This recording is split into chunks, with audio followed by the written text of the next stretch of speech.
मेळघाटच्या वनवैभव, इतिहास आणि संस्कृतीचे दर्शन घडविणाऱ्या नरनाळा महोत्सवासाठी जनजागृती मोहिमेला सुरुवात झाली आहे।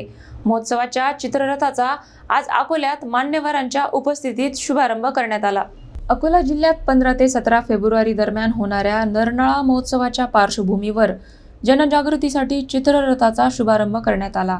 सातपुड्याच्या कुशीत वसलेल्या मेळघाटच्या वनवैभव, ऐतिहासिक वारसा आणि सांस्कृतिक परंपरेची माहिती नागरिकांपर्यंत पोहोचवण्याचा उद्देश या उपक्रमामागे आहे। अतिरिक्त जिल्हाधिकारी प्रमोद गायकवाड, निवासी उपजिल्हाधिकारी गजेंद्र मालठाणे, उपजिल्हाधिकारी विजय पाटील, महेश परंडेकर, निखिल खेमनार, अधीक्षक श्याम घनमने, ऋषिकेश आगरे आदी मान्यवर यावेळी उपस्थित होते।